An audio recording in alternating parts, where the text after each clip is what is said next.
how to draft a charge, okay, and um, how to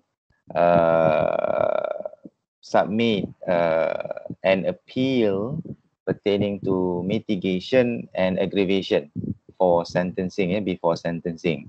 So, but don't worry much, because all of the tutorial with the practitioner will be conducted after the lecture. Okay, so it's unfair for me to fix a tutorial without you guys go for lecture first, right? So I'm going to give a lecture first. For example, today I'm going to give you a lecture on charge. So next week we are going for a topic of how to draft a charge first, in the morning. And after that, you are going to have a tutorial session in the afternoon between 3 to 5 p.m. So there will be 4 lawyers altogether. 2 lawyers will take my groups, and another 2 lawyers will take for Dato' Rosli's group. And that is the something that you need to um, you need to enroll as well, because it involves your marks, right? It will involve largely on your marks. Okay, all right. Okay, I believe that we have how many people today? Okay, we have already 39, which means 38. Okay. All right, just want to check. Okay, if you have any question as well, you can pause me at anywhere. And before I begin, I would like to welcome you guys. Thank you again for coming. And happy Friday, as usual. Our lecture is scheduled on Friday. Friday ni considered to be Hari Raya Kecil, is it? In which you guys, hopefully, I hope that you guys stay safe and enjoy your days. I know some of you may have difficulties staying at home while studying online, but this is something that we can't avoid for the time being. And I believe that there is always a hikmah in everything that happen around us nowadays, right? So hopefully you guys will stay strong and stay healthy. So for today, we are going to proceed with our lecture, now next lecture, week for week 2, which title criminal charge, right? For this particular situation, you may refer to your book, Baljit Singh, chapter 7, from page 255, right? From page 255. Okay, now I already have the book because I bought the book yesterday. So it's going to be the same book that you are using, right? Okay, apart from that, please have CPC, the Criminal Procedure Code, beside you, because we are going to cross-refer a few provisions with you today. Okay, so I think we can begin our lecture for today. What time now? It's 10:10. Okay, right. Okay, the lecture for today is criminal charge. So what is criminal charge? What is criminal charge, right? As for the introduction, I need, please bear with me, because I know that this is something that you have gone through last semester. But this is a process in which I would like to relate, before we go into the charge. I just want to relate, hopefully you can just pay attention for a while towards the slides here today. So what is a charge? Okay, a charge is a criminal case in which plays a major role in the trial and post-trial stage of the criminal justice process. Okay, as we go through, there is 3 stages of criminal litigation. The first stage would be the pre-trial stage. Okay, the pre-trial stage. The second stage would be the trial stage, and lastly is a post-trial stage. Okay, so what happened during the pre-trial stage, right?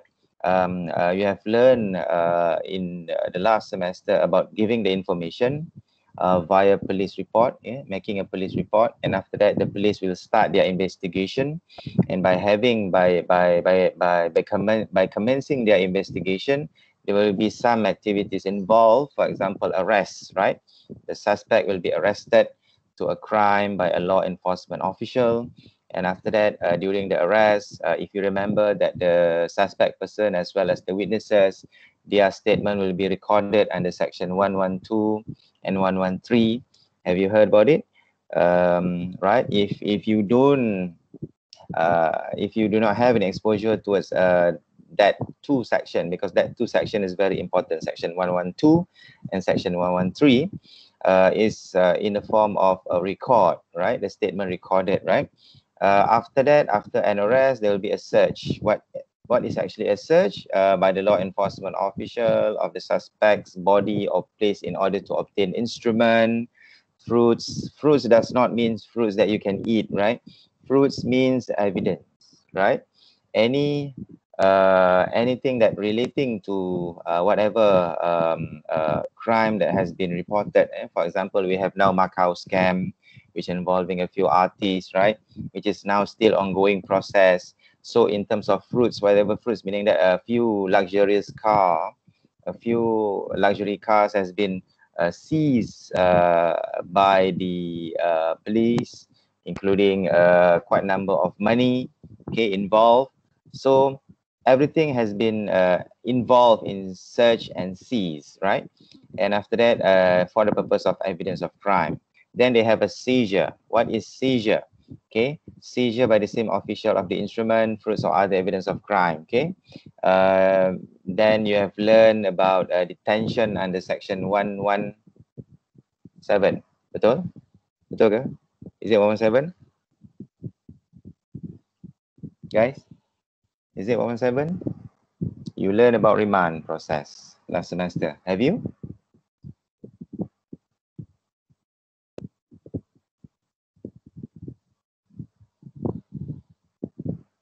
Guys, are you with me?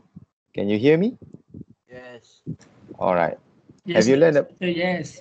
Have you learned about detention process last semester? The remand process? Yes. Under section? Yes, Doctor. Just want to recap. 117. 117. Yes, 117. Yeah, detention of instrument. Okay. Why there will be further detention? There will be further arrest, right? For the instrument, for the evidence of crime, for the purpose of what? For the purpose of proof in court by the prosecution. Okay. If the suspect turned out to be an accused and prosecuted for an offense. Okay. So these are the process that you must remember. Okay. And after that, what happened? Okay. Then there will be investigation of crime, offense committed by the suspect. Then there will be a statement recorded under section 112, as I mentioned to you just now. Okay. Statement will be recorded from any person supposed to be acquainted with the facts and circumstances of the case. Okay. So this person under section 112 will be likely to be called as a witness during the trial if the case investigated goes for trial. Okay. What else? There will be a production order. Remember, a summon. There is actually a process under section 51. What does it mean by production order? It will be issued by the court or an official making an investigation to a person to produce property or document which is necessary or desirable wanted for the purpose of investigation of the offense crime pursuant to section 51.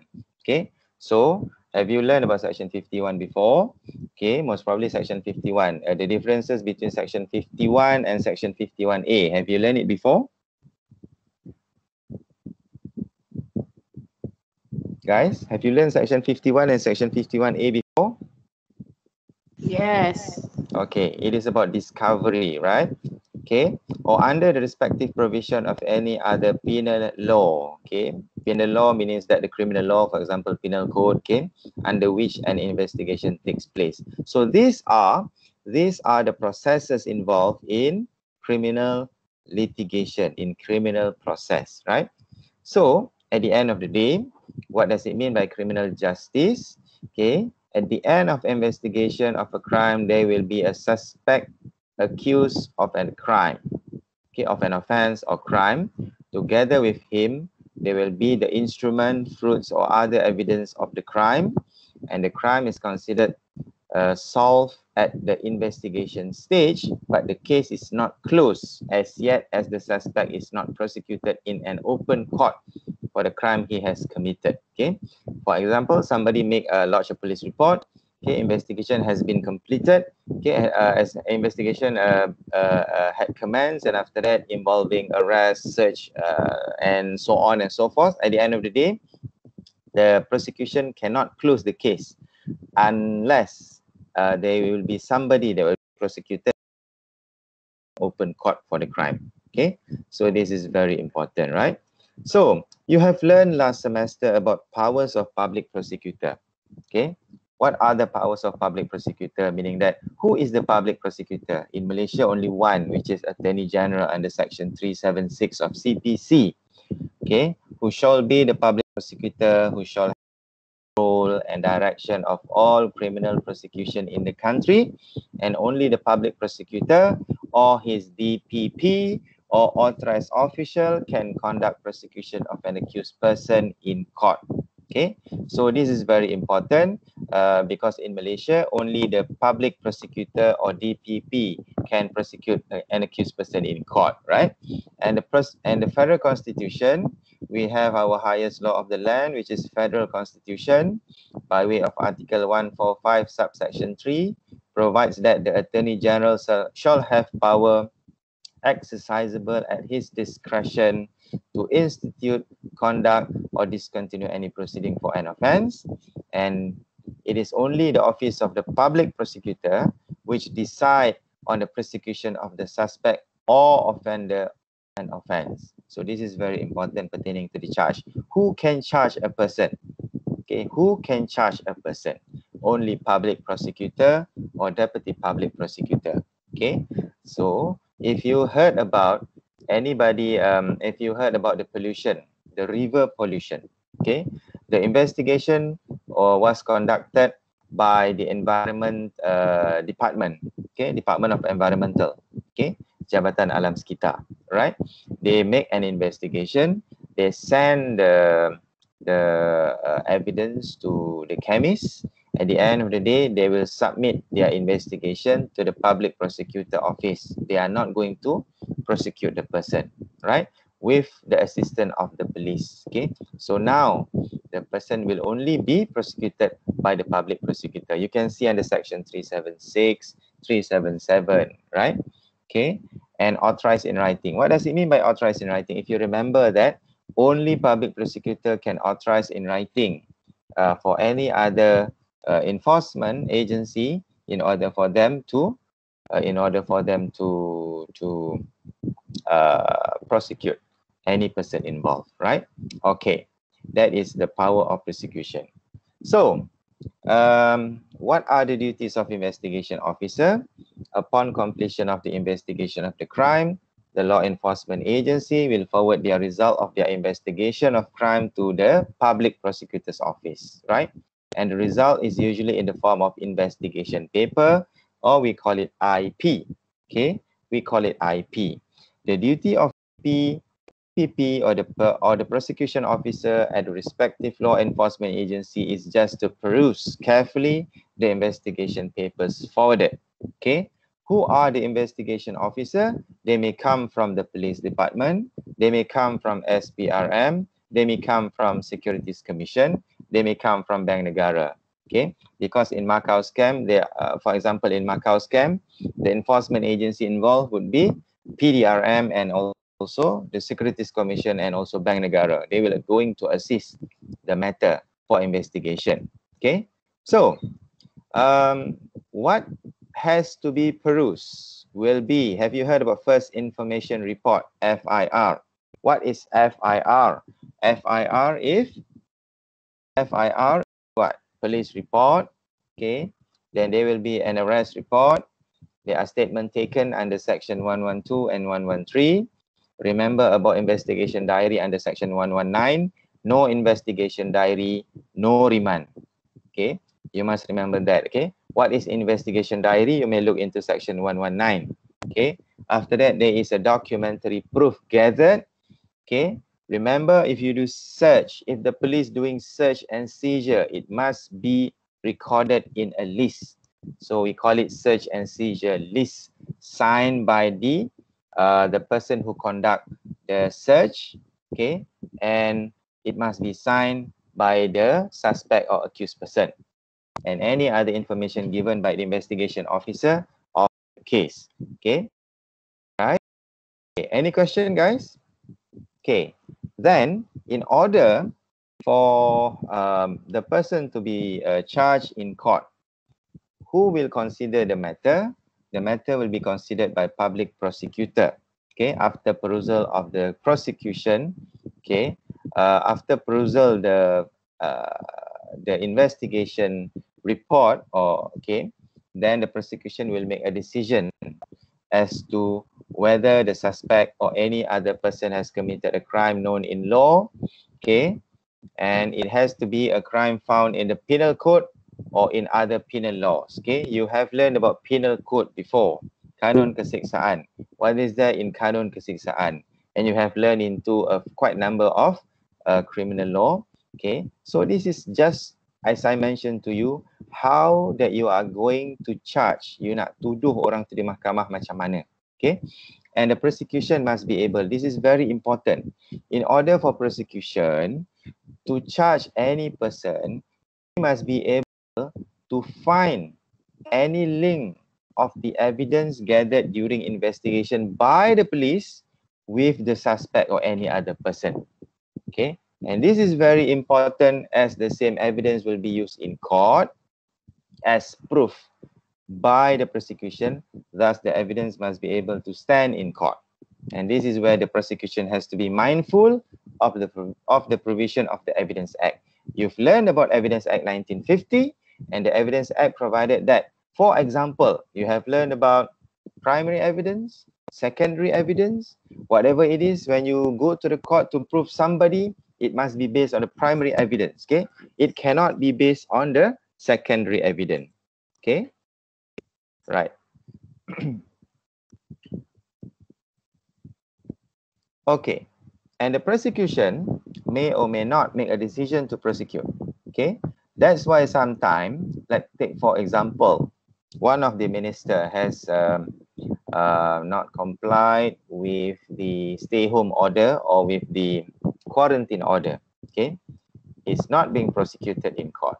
Okay, so the prosecutions will actually decide why that person, the prosecution will decide whether that person may be prosecuted or not, okay, based on the evidence.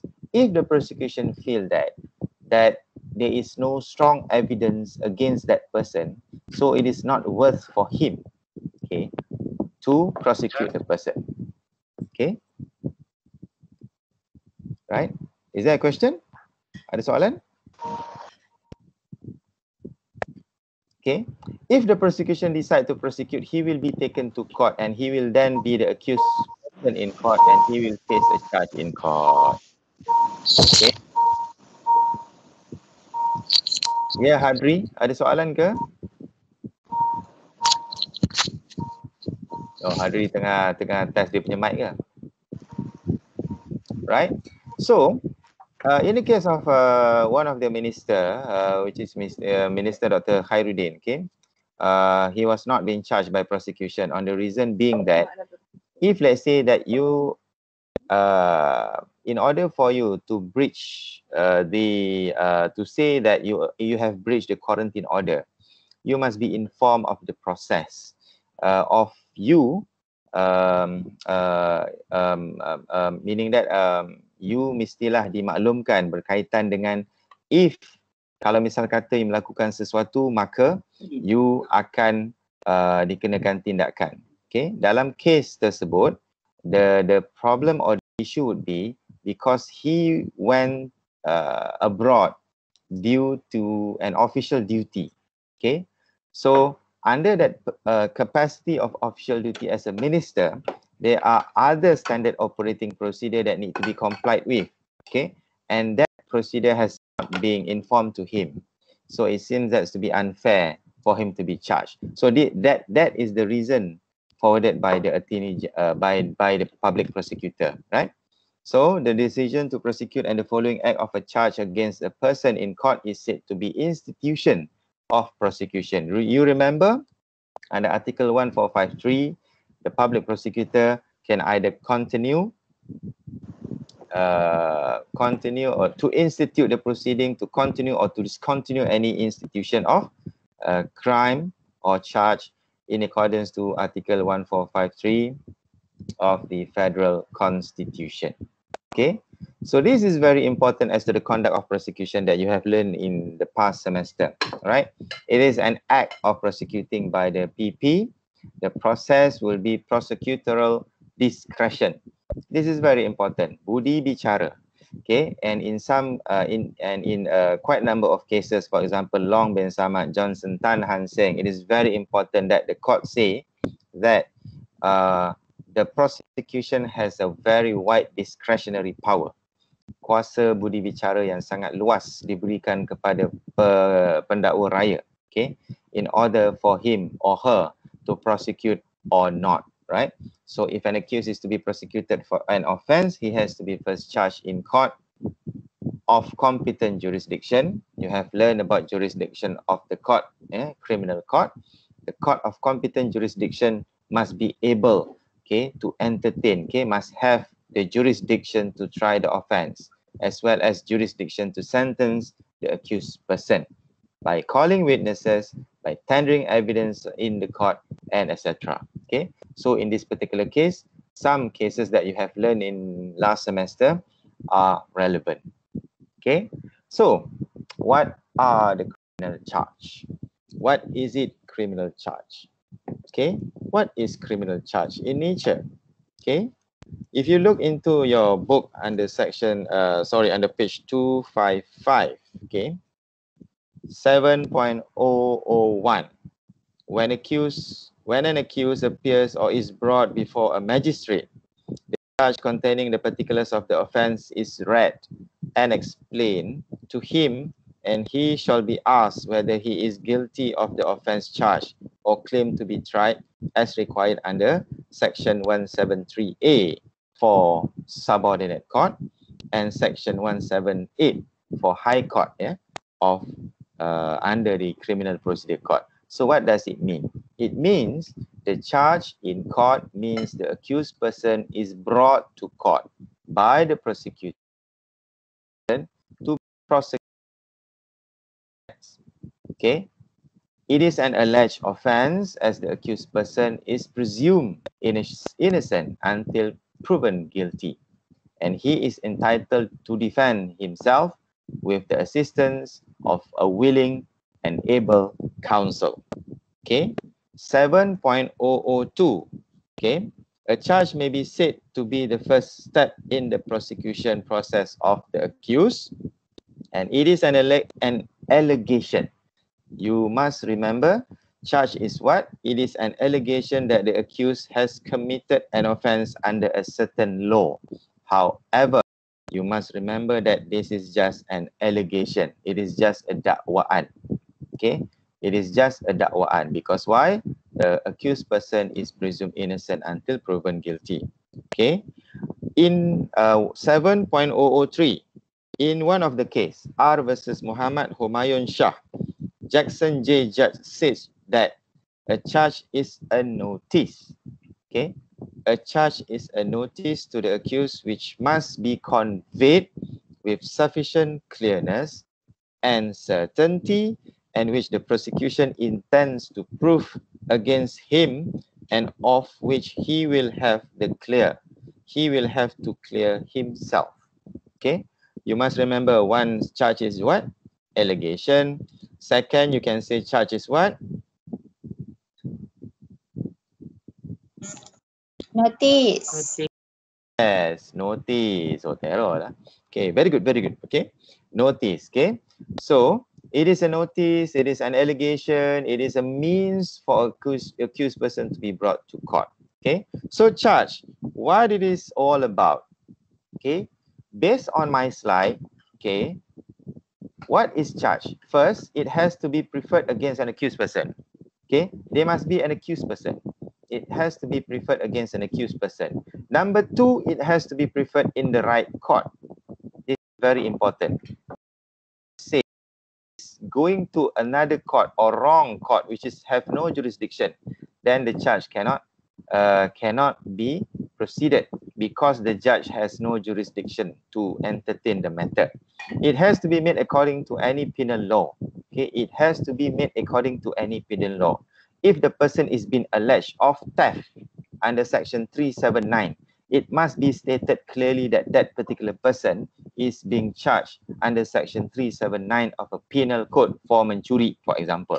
If that particular person is charged for rape, okay, under section 376 of the penal code, that particular person, section 376 must be there in the charge to say that, look, it is an allegation against him. Dia disyaki melakukan jenayah rogol. Maka jika disabitkan kesalahan, beliau adalah bersalah di bawah section 376. Okay, kanun keseksaan. Itu nombor 3. Number 4, you must remember, there must be a sufficient evidence in supporting the charge. There must be sufficient evidence supporting the charge. Okay, please refer to your book, 7.004. In general, the purpose of charge is to what? Number 1, to inform the accused of the offense alleged against him and for him to prepare for his defense. Okay, so this is very important. Okay, he must be made known. Because why? There will be no surprise in criminal proceeding. Okay, this is not a Hindustan movie, you know. When somebody committed a crime and after that you bring that person to the court and after that you produce any sorts of evidence in which he don't know what actually happened. No, it's not like that. Okay, because there is no surprise in criminal litigation, because as to inform the accused of the offense alleged. That is number 1. Number 2 is regarding enable the court to know what evidence should be led by both parties. Okay. Number 1, you must inform the accused. Number 2, it must be to the court, enable the court to know what evidence. Number 3, it must indicate the punishment to be imposed. This is very important. As I mentioned to you last week, if you remember, in order for that person to plead guilty or for plea bargaining, okay, in order for that person to plead guilty for plea bargaining, he or she must know what punishment that the nature of punishment that is going to be imposed against him if he or she plead guilty. Okay, because it is unfair for him or her to plead guilty, but he don't know actually what happened. Okay, so number 4, indicate the jurisdiction of the court. Okay, so this is the purpose, 4 purposes of charge that is very important, right? For 7.005 in the case of Limbah versus Opium Farmer, okay, in this particular case, there was this accused has been charged in court, okay, for infringement of opium regulation. It was alleged that this person actually committed a crime against opium regulation, but the conviction, maksudnya sabitan, apabila beliau didapati bersalah, sabitan mahkamah mensabitkan, convicted him. But at the end of the day, when this guy filed an appeal, okay, to higher court, the higher court had set aside the conviction, telah pun mengenepikan sabitan bersalah tersebut. Kerana apa? Di dalam charge tu hanya menyebut infringing the opium regulation, which is very uncertain. Under what regulation? Okay, regulation nombor berapa? Tahun berapa? Okay, apakah ingredient dalam opium regulation tersebut? Because it is something which is uncertain and badly framed, and then the charge has been set aside. 7.006 sama juga dalam kes Jaga Singh versus PP. It was held that the accused person must know exactly the charge that he has to answer and what is the offense for which he has been convicted. So it must be fair for him to know and fair for him to answer as to defend himself. Okay. 7.007, moreover, in PP versus Lee Park, it was held that the particulars of the charge must be clear and certain. Accused to know what he has been alleged against him. Okay, for what offense that has been alleged against him. Okay, so this is very important because why? You can see coming back to my slide here, charge, the guideline. What is it? Okay, the CPC by way of chapter 18 deal with the charge and the relevant provisions say of its form, content, and how it leads to control and the direction of the criminal trial. Okay, because there is actually a specific form in the CPC, okay, for the charge.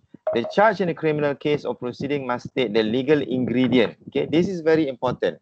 Remember I mentioned to you about case Limbah versus Opium Farmer 7.005. Okay, the failure of the prosecution to state what are the ingredient, legal ingredient. Apa maksud legal ingredient? Kalau seseorang tersebut, okay, you dah belajar katalah dalam penal code ya, dalam kanun keseksaan, untuk seseorang tersebut disabitkan kesalahan contoh murder, for example, kes jenayah pembunuhan. Apakah legal ingredient dalam kes jenayah pembunuhan di bawah section 302 kanun keseksaan? Okay, pertama mesti ada premeditated. Dia telah merancang sekian lama. Okay, dia telah merancang sekian lama. Then you learn about mens rea actus reus. Okay, mens rea actus reus maksudnya mens rea dia mesti ada niat. Dia mesti ada niat. Number 2, actus reus mesti ada action. Action itulah premeditated. Okay, dia dah rancang, dia dah plan. Contoh dia nak merompak, dia telah merancang. Ni macam dalam kes Piramli lah kan, cerita anakku Sazali kan. Dia nak rompak bank tu, dia dah ada peta. Okay, perancangan itu telah ada dan sangat rapi.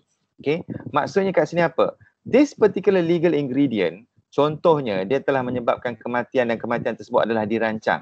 Benda ini perlu diletakkan di dalam charge ataupun pertuduhan. Okay, it in fact lays down the allegation of the prosecution against the person. Okay, so this is very important, right? So if you look into your book, point 7.008 in PP versus Leong Yun Miao. Oh, macam kucing pula Miao. Thomson J had set the practical guideline for the prosecutors, police officer, and magistrate in relation to the framing of charges. Okay, dalam kes ni, judge mengatakan bahawa it is a very good working rule for magistrate and police officer to hold that where an accused person is alleged to have done cannot be described in language of any statutory provision creating of an offence where it seems necessary to depart from the language of the section. Okay, in framing charge, okay, then the probability is that no offence has been committed. So for the common offence, the form of charge are well known and there is a little room for error. So apa yang dia nak menyatakan bahawa dalam kes ini, it is very important, okay, it is very important for the prosecution to make sure adanya legal ingredient, okay, untuk mengelakkan daripada charge itu dikategorikan sebagai defective ataupun adanya kesilapan, adanya errors in that particular charge. Okay, right. Cuba tengok 7.009 dalam buku tu. In prosecution versus Said Bakri, the accused person was charged with and pleaded guilty to an offence of altering an entry in his identity card.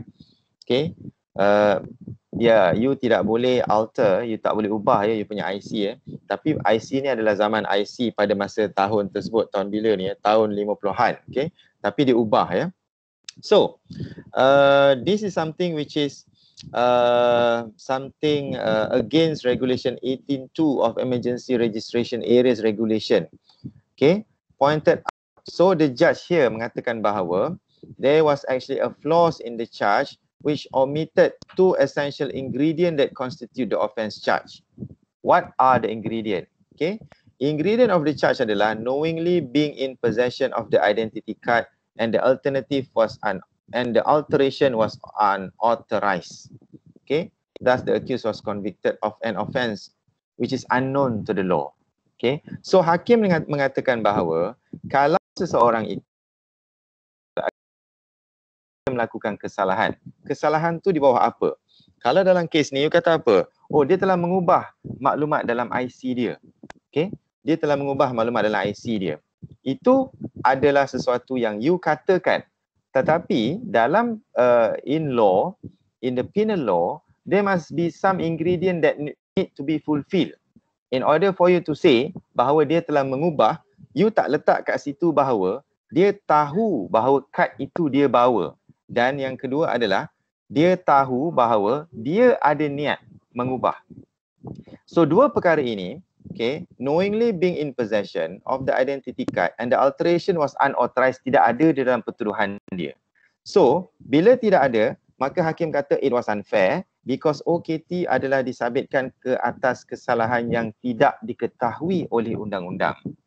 This is very important because the offence must be known to the law, not to be known to the person. Okay, because at the end of the day, the accused person, kalau disabitkan dengan kesalahan, he will be punished according to the law. Okay, so whatever it must be based on, it must be based to the law. Okay, going back into my slide, okay, the guideline number 2, okay, hence the charge is a guide to the prosecution accused as well as the court.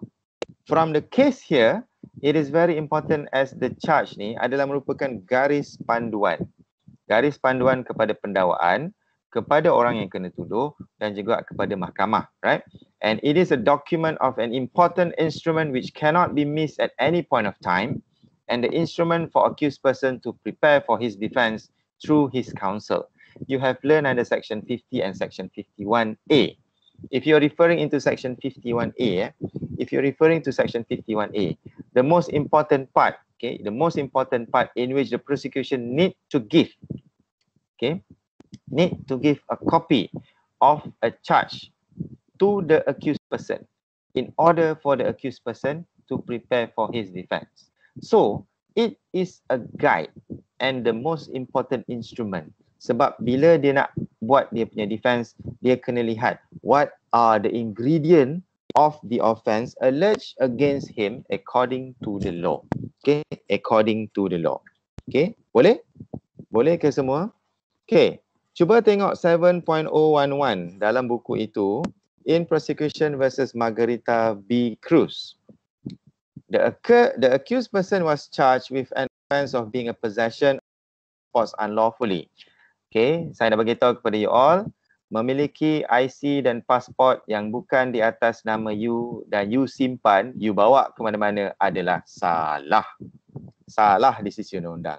So in this particular situation, this person have in his possession 2 passport which is unlawfully, not for her own use but for the use of 2 other person. Okay, sebab tu kalau misal kata nak mengundi nanti, you all dah boleh mengundi kan? Jangan kasih IC you dekat orang lain dan jangan pegang IC orang lain, ya. Sebab ini sangat penting. So, in this particular case, under section 12(1)G of the Passport Act, okay, the judge KC Vohra emphasized that apa yang penting kat sini, cuba you tengok yang panjang-panjang tu kejap, ya. Saya nak you highlight, ya. This charge under Passport Act is not sort of charge that come up often, and it is with precisely this sort of charge that the magistrate should have called for the statute from the prosecution officer or from library to check the provision. Dia nak kata apa dalam kes ni? You must be specific. You must be specific as to put here. Okay, kalau misal kata dia memiliki pasport, sebut kat situ memiliki pasport secara salah, yang mana pasport itu adalah bukan milik dia pada masa tersebut. Okay, dan ini adalah bertepatan dengan section 12(1)G di bawah Akta Pasport 1966. Okay, dan kalau tengok kat belakang sekali dekat bawah tu, then again kat bawah, page 257, then again when the prosecuting officer give the facts relating to the charge implicating the accused, where the accused had pleaded guilty, the magistrate should be vigilant, okay, to see that the facts make out the ingredient relating to the charge. And where the accused states where the accused states facts which show that one or more of the essential ingredient have not been made out, okay, then notwithstanding the plea of guilty, the magistrate should reject the plea. Dia nak mengatakan adalah charge is very important because at the end of the day, okay, apabila seseorang itu mengaku bersalah, OKT mengaku bersalah, OKT pleaded guilty, okay, you must make sure that the charge is comprehensive. This the OKT understand apa yang dia mengaku bersalah, must understand the nature and the consequences of that plea, okay, right? And the magistrate, okay, must be able to must be vigilant to see whether pengakuan dia tu adalah bertepatan dengan apa kesalahan yang dia buat. Okay, so this is something which need to be apa ni, dia some sort like check and balance. Okay, walaupun prosecution has a very wide power under the law, okay, at the end of the day, the court must also ensure that the person plead guilty on something that he's being alleged officially according to the law. Okay, boleh? Okay, cuba tengok 7.012 in PP versus Chung Shun Tin. The High Court applied the case of Said Bakri, case Said Bakri, yang telah kita go through. Okay, and the court say that it is a fundamental principle of criminal law that the accused should be informed with certainty and accuracy the exact nature of the charge brought against him. Otherwise, he may be severely prejudiced in his defense. He can be convicted only on proof of particular offense so specified. So kalau you ada apa ni highlighter, tolong highlightkan perkataan ini ya. Okay. Convicted on proof so specified. Okay. For this purpose, the judge cannot go beyond the exact wording of the charge in finding the accused guilty. Hakim pun dia kata tidak boleh meneroka sesuatu yang di belakang ataupun di sebalik tabir charge itu sendiri. Sebab itu ya, kalau you all belajar syariah ya, dalam syariah law, you tidak boleh tanya sesuatu secara mendalam. Kan? Dia ada basic principle in syariah ya. You tidak boleh tanya sesuatu secara mendalam. Kerana apa? Apabila ditanya sesuatu secara terlalu mendalam, satu, dia akan mengakibatkan akidah you goyang. Okay. Dua, dia akan mengakibatkan perkara yang sampai bila-bila tidak akan terjawab lah. Okay. Tidak akan terjawab sampai bila-bila. Sama juga dalam kes ini ya, hakim ataupun qadi ya, ataupun magistrate ya, dia hanya melihat daripada kertas pertuduhan itu sahaja. Dia tidak boleh tanya terlalu mendalam di sebalik apa yang berlaku. Sebab apa? Ini adalah sesuatu kerana orang itu didakwa di atas on the surface of that charge alone. Okay? Boleh? Okay. Right. Ada soalan? Okay. Kita dah bincang panjang lebar tadi berkaitan. So, charge pertuduhan ni adalah a source of reference. Dia adalah juga merupakan bahan rujukan. Bahan rujukan untuk siapa? Satu, bahan rujukan untuk prosecution to adduce evidence, and the prosecution must adduce evidence to support the charge. Okay. Lepas tu bahan rujukan yang kedua untuk siapa? To the accused person defend himself according to the allegation contained in the charge. Okay. Lepas tu charge is a source reference to whom? To the court. For the court to guide the trial in accordance with the charge, and this is where the court will ensure that the prosecution does not adduce evidence straying away from the charge. If the prosecution wishes to do so, it has to amend the charge. So this is very important. Kalau you tuduh seseorang itu menyebabkan penyalahgunaan under anti-money laundering, penggubahan wang haram. Okay, it must be clear penggubahan wang haram duit sebanyak berapa, di bawah section berapa, atas kegunaan apa. Okay, sebab apa nanti prosecution akan memastikan bahawa sebarang keterangan ataupun evidence must lead to that. Okay, to that charge. Okay, the accused person bila dapat dia adalah untuk defend diri dia dan juga untuk court memastikan bahawa sama ada pihak prosecution tu telah memenuhi ataupun tidak ingredient di dalam pertuduhan. By calling only relevant and material witnesses and produce relevant and material evidence as a proof. So itu yang penting dalam charge as a source of reference. Apakah kepentingan charge? The purpose of the charge, ini kita dah belajar tadi. First, as informative document. Kedua, inform the accused of the allegation, sufficient particulars of the offence committed, in which he has to face in a criminal trial. The charge actually tells the accused the nature of the offence against him and the sentence that the accused may face if he is found guilty and convicted, and that will be type of offence. If it has a name, the name ought to be stated, like rape, robbery, murder, theft, criminal breach of trust. Apakah kesalahan tersebut? Mestilah dinyatakan. Jika melibatkan rape, kena sebut dituduh melakukan kesalahan rogol kepada siapa, di mana, waktunya apa. Secara tak langsung, jika disabitkan kesalahan, maka boleh disabitkan dengan kesalahan di bawah section apa, di bawah undang-undang apa. If the offence has got no specific name, then the prosecution must give enough particulars of the offence so that the accused know what he is alleged for. Number 3, the purpose of charge, the penal section of the law for the commission of the offence, the penal section of the law for the punishment of the offence. Apakah undang-undang yang tersebut dan apakah hukuman yang undang-undang tersebut berikan? The matters that may allow him to decide to plead guilty or claim trial. If he decide to claim trial, he can prepare himself of the defense. The charge must be expressed in the language understood by the accused. Accused mesti faham bahasa yang dinyatakan di dalam pertuduhan. Hence, the charge ought to be translated or interpreted to the accused in his mother tongue if he wishes to do so. Kalau dia tidak faham, maka mahkamah perlu menyediakan jurubahasa. Contohnya, dalam kes-kes melibatkan,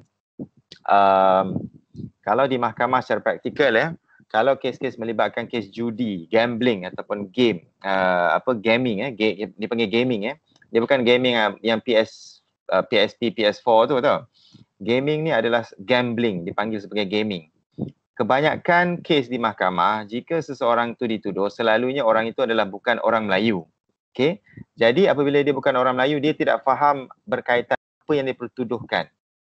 Mahkamah terpaksa adakan jurubahasa untuk memberikan beliau kefahaman tentang apa yang dipertuduhkan. It is a fatal, you must remember. It is a fatal. Kalau seseorang tersebut tidak faham, dia tidak boleh dipaksa untuk mengaku bersalah. So that is very important thing. Boleh? Ada soalan? Saudara dan saudari sekalian, ada apa-apa yang nak ditanya? Tak ada lagi. Tak ada lagi Okay. So far okay, so far so good. Pelajar yang nama Fakrul Razi tak dapat masuk lagi tim. Saya tak add dia ke macam mana? Fakrul Razi Okay, tak apa. Saya akan cuba add dia sekejap Kejap lagi saya akan cuba add dia. Tapi tak silap saya, ini adalah direkodkan kan? Rekod tak? Okay. So Ashraf dah rekod. So saya akan cuba masukkan beliau selepas ni seorang saja yang tak dapat masuk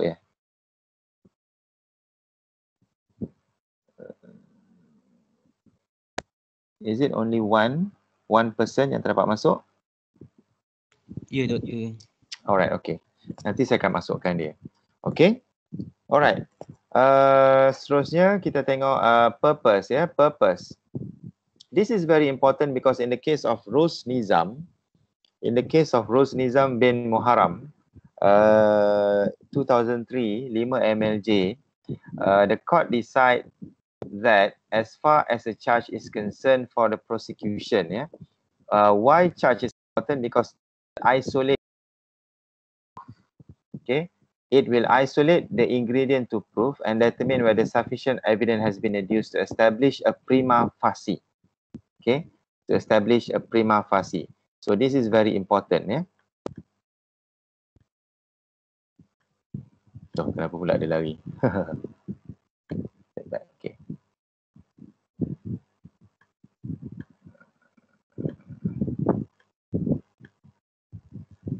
Okay. It will isolate the ingredient to prove and determine whether sufficient evidence has been adduced to establish a prima facie case for the prosecution and for the court to make a decision whether prima facie or beyond reasonable doubt has been proven. Okay, kalau you refer di bawah section 173M ataupun 173O, the most important part at the end of the day, the court must decide and make decision whether the prima facie case has been there or not. Okay. It affect the pre-trial decision, like whether to make an order for production under section 51 and to control the direction of the trial. Okay. Okay. Cuba you lihat dalam buku you. Muka surat 258, 7.2 form of charges. Form of charges.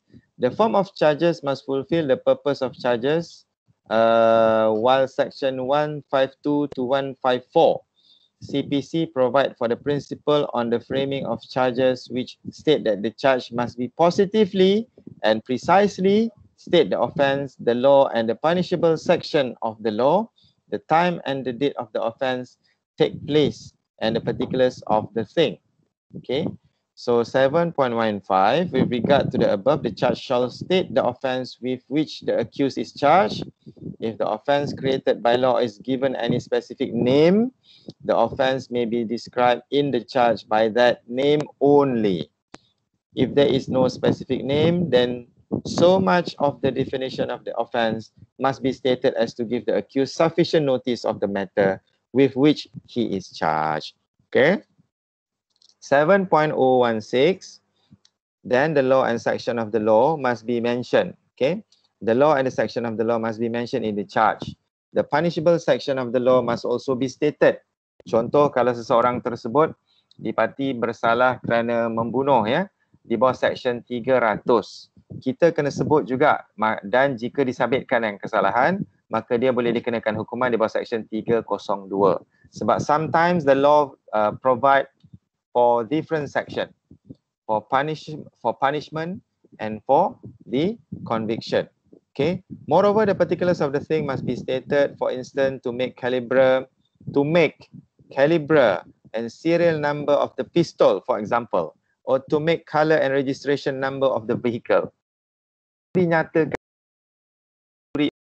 kena tersebut jenis apa.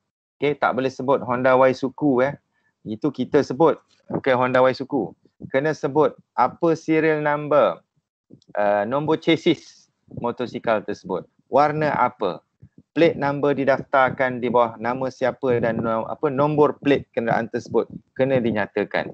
Kalau seseorang tersebut dituduh melakukan memiliki senjata api, kena sebut serial number senjata api tersebut. The caliber aspect, maksudnya nombor pada bullet, peluru, kena juga disebut, ya. In addition of section 154 of the CPC provide that if the required under section 152 and section 153 are insufficient, then the manner of commission of the alleged offence must be stated. Contohnya, kalau misal kata it is insufficient, maka ada illustration, ya. Cuba tengok section 154 illustration A to F. Okay, illustration A, muka surat 259. If A is accused of theft of a certain article at a certain time and place, the charge need not set out the manner.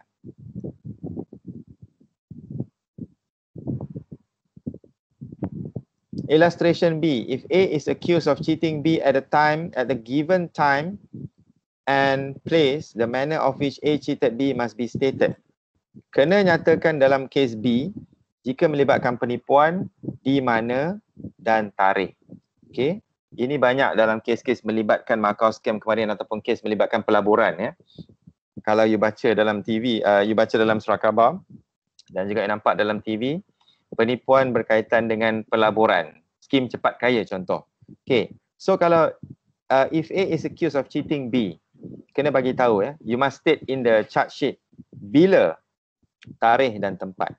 Illustration C, if A is accused of giving false evidence at a given time and place, the judge must set out the portion of the evidence which is alleged to be false. Kena sebut memberikan memberikan keterangan ataupun memberikan keterangan palsu. Kena sebut apakah keterangan palsu yang telah dinyatakan tersebut. Ya, contoh dan melibatkan Farid Kamil, okey. Dia telah memberikan keterangan palsu. Okey. Jadi beliau telah pun didakwa di mahkamah memberikan keterangan palsu menerusi laporan polis. Okey. Jadi disebut apakah keterangan palsu yang telah pun diberikan oleh beliau. Okey, di dalam pertuduhan tersebut. Okey, ini illustration D. If A is accused of obstructing B, a public servant, in discharging his duty at a given time and place, the judge must state the manner in which A is obstructed B. Contoh, kalau masih ingat lagi, ada kes melibatkan baru-baru ini kereta dia terlibat dengan kemalangan, lepas tu terbakar, bomba pun datang. Okey, bila bomba datang, maka bomba cakap dekat beliau jangan pergi dekat kereta tu. Okey, kerana kereta tu mungkin membahaya nak terbakar kan. You tahu apa dia buat? Dia bukan setakat halang bomba tu, dia tumbuk bomba tu. Okey, jadi that guy telah pun ditangkap Kerana apa? Dia telah pun obstruct. Sama juga dengan kes melibatkan kalau polis tahan dekat sekarang tengah PKPB. Okey, polis tahan lepas tu cuba ataupun untuk melarikan diri. Okay, maka you boleh dituduh menghalang tugas dia sebagai penjawat awam. Okay, lepas tu illustration E, if A is accused of murder of B at a given time and place, the manner in which A murdered B must not be stated. Cara untuk membunuh tak perlulah dinyatakan secara detail. Contoh dengan cara menjerut tak payahlah. Okay, tetapi menyatakan bahawa beliau telah menyebabkan kematian. Okay. Apa lagi? Kalau misal kata illustration F, is A is accused of disobeying a direction of the law with intent to save B from punishment, the judge must set out the disobedient charge. Okay, maksudnya kena nyatakan apakah kesalahan beliau sehingga beliau dikatakan melakukan kesalahan tersebut. Okay, boleh? Cuba tengok muka surat 260.7 7.023. In the case of Krishnan versus another, Krishnan and another versus PP, where the second appellant was charged as an accomplice under section 3A of firearms increased penalty. Okay, the charge did not state that he may reasonably be presumed to have known. Okay, sebagaimana yang dinyatakan di dalam section 3A, that the first appellant had a pistol and the counsel submitted that the charge was defective. The federal court held that section 1523 of the CPC provide that if there is no specific name to the offence, then of the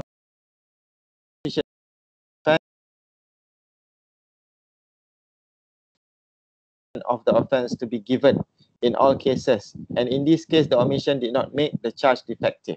Okay, jika misal kata kesalahan tersebut tidak dinyatakan secara jelas ataupun tidak ditakrifkan di dalam mana undang-undang, okay, maka memadailah jika pihak pendakwaan meletakkan di dalam pertuduhan itu sesuatu yang memberikan indication that indicate orang kena tuduh tersebut terlibat, dikatakan terlibat melakukan kesalahan yang dinyatakan. Contoh dalam ini adalah dia merupakan accomplice, orang yang bersubahat, dan perkataan orang yang bersubahat tersebut tidak ada di dalam akta firearms increase penalty. Okay, maka memadailah bahawa diletakkan bahawa beliau adalah orang yang bersubahat tersebut.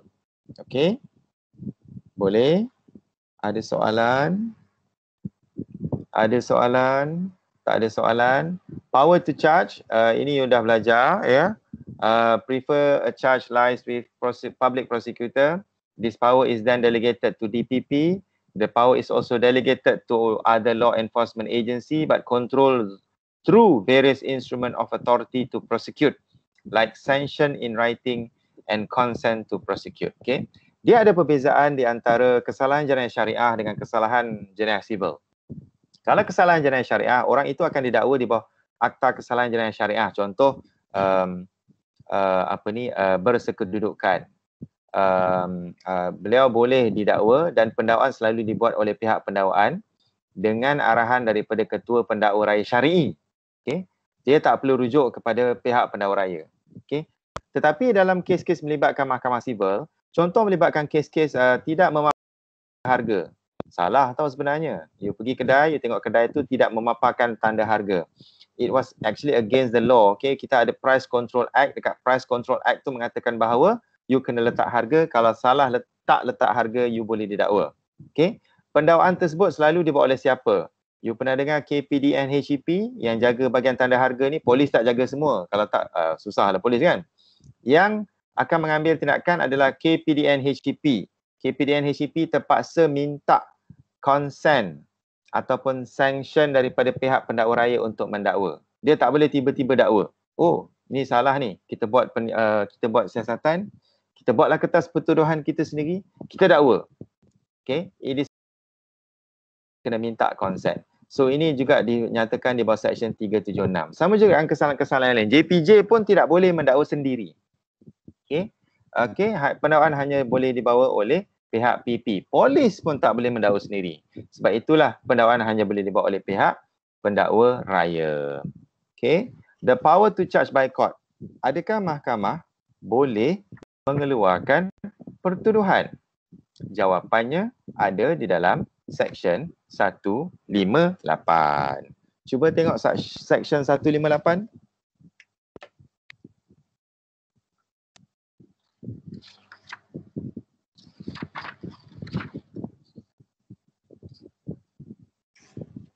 Cuba tengok Section 158.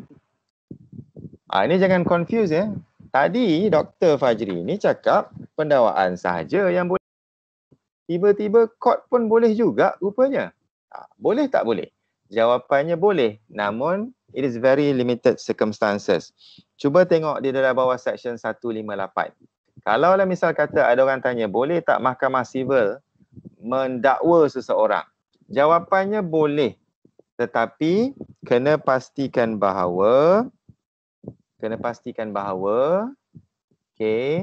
pertuduhan itu sebenarnya adalah pertuduhan yang telah dituduhkan terlebih dahulu di mahkamah oleh pihak pendakwaan. Dan mahkamah boleh mendakwa dengan cara apa? Dengan cara meminda pertuduhan tersebut. Of the case or close of the case for the prosecution, or where the charge proceeded upon by prosecution is not borne out or supported by evidence. Maksudnya, cuba lihat Section 153. Court may alter or charge or add to charge. Any court may alter or add to any charge at any time before judgment is pronounced. Meaning that court boleh membuat pertuduhan dengan cara meminda ataupun membuat penambahan kepada mana-mana pertuduhan sedia ada sebelum keputusan diumumkan. Every such alteration or addition shall be read and explained. However, every alteration, sebarang perubahan, sebarang pindaan hendaklah dibacakan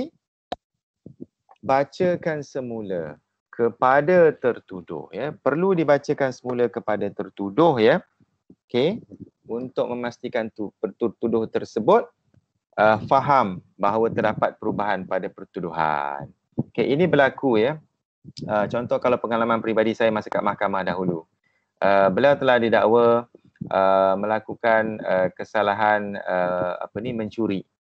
Kesalahan mencuri, namun dekat dalam kesalahan tersebut saya pada mulanya kesalahan mencuri motosikal. Di bawah Section 379A Kanun Keseksaan. Dan boleh didakwa dan dijatuhkan hukuman minimum 6 bulan penjara. Sebab tu bila orang curi motosikal, orang tak akan mengaku salah punya, sebab dia mesti kena penjara punya. Jadi dalam semasa perbicaraan penuh berlangsung, didapati bahawa beliau bukan setakat mencuri motosikal, malahan dia mencuri juga peralatan ataupun spare part motosikal daripada kedai-kedai tertentu. And the best part adalah orang yang kena tuduh ni adalah merupakan anak polis dan dia merompak di barak polis. Okay, jadi bila adanya keterangan tambahan, bila mahkamah lihat bahawa adanya keterangan ataupun bukti tambahan mengatakan bahawa dia bukan setakat mencuri sebagaimana apa yang dalam pertuduhan. It is more than that. Okay, there was actually an additional evidence to say that he also alleged committed something which is more than that. So pada masa itu apa yang saya bawa adalah saya meminda pertuduhan tersebut, bukan setakat di bawah Section 379A tetapi juga di bawah Section 379. So kat situ dia ada dua pertuduhan untuk dia, satu mencuri motosikal, satu lagi mencuri sesuatu daripada rumah orang, ya. Dan curi ni you kena lihat juga, ya, ingredient, ya. Curi ada kategori, ada perbezaan di antara curi dengan rompak. Okay, mencuri dan merompak, ya. Theft and also merompak, merompak dan mencuri adalah dua perkara yang berbeza. Okay, mencuri sekadar mencuri, merompak pula ada dua kategori, merompak di siang hari dan merompak di malam hari. Di mana merompak di malam hari ini adalah adalah hukuman yang lebih berat. Okay, adalah hukuman yang lebih berat. So you kena lihat berkaitan dengan apakah yang dimaksudkan dengan setiap pertuduhan yang didakwa. Alright, okay. Cuba tengok muka surat 261. Muka surat 261.7.027. Okay. Dalam kes Abdul Malik bin Atan, ya. Muka surat 261, ya. Dalam kes Abdul Malik bin Atan versus PP. Accused person didakwa, charged and sentenced to imprisonment under Section 375 of Penal Code, which prescribe the circumstances in which the offence of rape arises. Okay. The accused appeal on the ground that the prosecution did not set out the particular limb of Section 375 under which the prosecution premise in their case. Since the offence of rape is an offence which have a specific name by law, Section 1522 provide that it is sufficient to describe the offence in the charge by that name only. Maksudnya, kalau dah ada takrifan tersebut di dalam akta yang mengatakan adalah merupakan jenayah yang telah ada dalam akta, maka tak perlu spesifik sebenarnya bagaimana kesalahan jenayah rogol tersebut dilakukan. Okay. Tetapi adalah spesifik just mengatakan bahawa melakukan kesalahan rogol terhadap siapa. Yang penting adalah siapa yang telah pun yang menjadi mangsa tersebut. Okay, boleh. Jadi kalau you baca muka surat 261, 262, 263, yang penting kat sini adalah berkaitan dengan apa yang perlu dinyatakan secara detail dan lengkap di dalam setiap pertuduhan. Okey, apa yang secara detail dan lengkap yang perlu dinyatakan di dalam pertuduhan. Okey, boleh tengok muka surat 264. Drafting charge akan pergi pada minggu depan. Okey, cuma saya just nak bagi you all tengok, cuba you baca 7.3. 7.31 contoh A, iaitu pertuduhan di bawah apa? Section 302 yang dinyatakan di sini. Contoh that you ni selalu nama, ya, perlu ada nama. On November 25, 2004 perlu ada tarikh, perlu ada masa, perlu ada lokasi. Lokasi itu di mana? Di negeri mana? Committed murder by causing the death. Okay, menyebabkan kematian. Okay, menyebabkan kematian, ya, iaitu membunuh. Okay, dengan menyebabkan kematian, siapakah nama mangsa juga perlu dinyatakan. Okay, maka that you have thereby committed an offence punishable under Section 302 of the Penal Code. Okay, okay, jadi dinyatakan kat sini berkaitan contoh seseorang itu didakwa di bawah Section 302. Okay, ini adalah contoh. Kita akan pergi kepada contoh ni pada minggu hadapan. Okey. Seperkara yang penting dalam pertuduhan ini adalah charge adalah merupakan instrumen untuk pihak pendakwaan, instrument for burden of proof. Okay. There is actually ada beban pembuktian. You all belajar bukan bahawa beban pembuktian itu adalah kepada sesiapa the burden of proof lies upon the person who allege. Okay, maknanya beban pembuktian itu adalah kepada sesiapa yang membuat tuduhan. Okay, the burden of proof is on the prosecution in the trial to prove a case beyond reasonable doubt. And if the judge is not satisfied that this burden has been discharged with respect to the preferred charge, but is satisfied that the ingredient of another offence is fulfilled, therefore the judge has the power to amend the charge. Ini juga adalah merupakan yang diperuntukkan dalam undang-undang. Contoh, kalau seseorang itu dikategorikan sebagai melakukan pembunuhan di bawah Seksyen 302, tetapi elemen niat tidak dapat dibuktikan. Sebab Seksyen 302 you kena buktikan niat, you kena buktikan macam seperti kita tadi, mens res, actus reus, premeditated plan, tetapi niat itu dapat buktikan. So hakim boleh meminda pertuduhan di bawah Seksyen 304. Okay, 304 yang mana melibatkan pertuduhan yang kesalahan dan juga hukuman yang lebih ringan. So have it right to accuse again and offer both parties the opportunity to recall witnesses who will be relevant to the amended charge. You kena bacakan pertuduhan kalau pertuduhan itu telah pun diubah.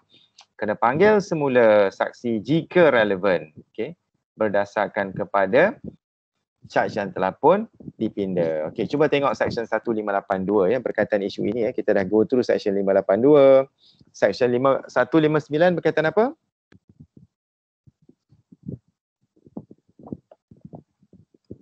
Guys, Section 159 berkaitan apa? Cuba tengok CPC.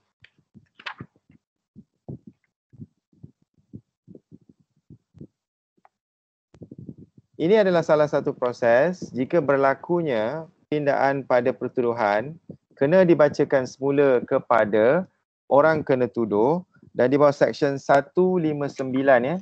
Di bawah Seksyen 159 bukan setakat dibacakan kepada tertuduh, malahan when trial may proceed immediately after alteration. Trial tersebut perlulah diteruskan. Okey, diteruskan selepas pertuduhan dipinda. Kemudian tengok Seksyen 160. 161. Maksudnya jika adanya pindaan pertuduhan, maka perlu ada perbicaraan yang baru dan perlu ada proses memanggil semula saksi di bawah Seksyen 162. Saksi-saksi masih boleh dipanggil. Okey, cuba tengok Seksyen 163. Seksyen 163 Kanun CPC. 163. Cuba bagi tahu dengan saya, Seksyen 163 ini berkaitan apa? Siapa boleh bagi tahu saya? Separate charges. Separate charges for distinct offences. Maksudnya, kalau melibatkan kesalahan jenayah rompak dan kesalahan jenayah rogol, dia adalah merupakan dua kesalahan yang berbeza, perlu ada pertuduhan, dua pertuduhan yang berbeza. Itu yang dinyatakan di bawah Seksyen 163. Seksyen 164. Okey, apabila berlakunya tiga perbuatan jenayah yang hampir sama cirinya dalam tempoh 12 bulan, maka ia boleh dipertuduhkan bersama.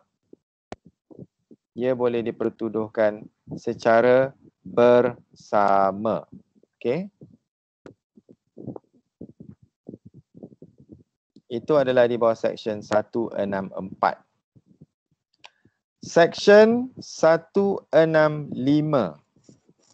Seksyen 165, trial for more than one offence. Okay. Walaupun terdapat pertuduhan yang berbeza, jika melibatkan OKT yang sama, maka ia boleh dibicarakan secara serentak. Okay. Secara serentak. Itu maksudnya. Okay.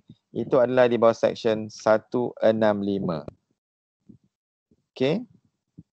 Dia ada ilustrasi kat situ ya. ilustrasi-ilustrasi yang ada di bawah section 165. Okay. Lepas tu you boleh tengok di bawah section 166. Section 166, where it is doubtful what offence has been committed. Okay. Apabila terdapatnya if a single act or series of acts is of such a nature that it is doubtful which of several offence the facts which can be proved will constitute the accused may be charged with having committed all or any of those offences, and any number of the charges may be tried at once.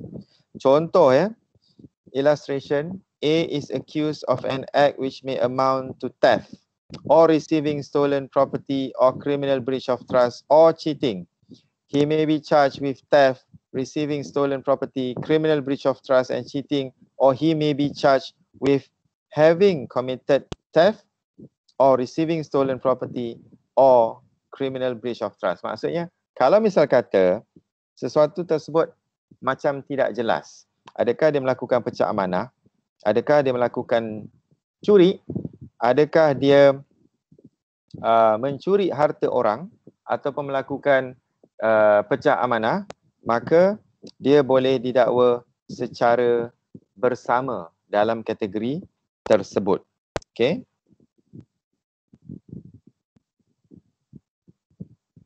Right.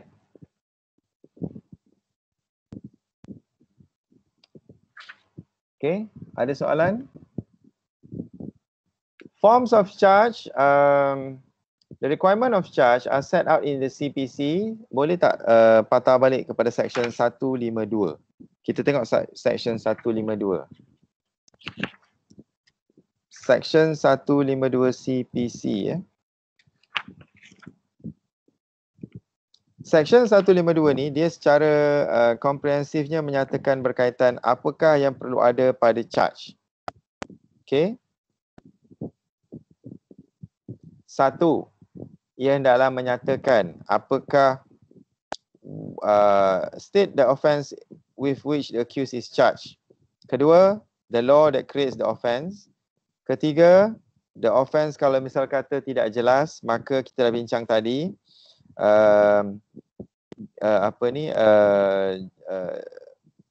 if the law which create the offence does not give it any specific name, so much of the definition of the offence must be stated as to give the accused. Maksudnya, kalau tidak nyatakan di bawah undang-undang, kena nyatakan apa yang telah dilakukan ya.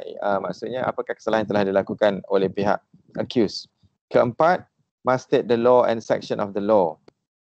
Yang kelima, the fact that the charge is made is equivalent to any statement that every legal condition. Maksudnya perlu ada nyatakan every legal condition. Okay.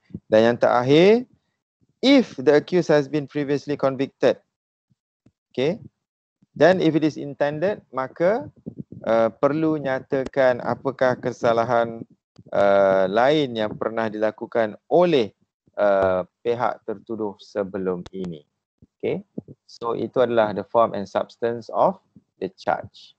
Okay,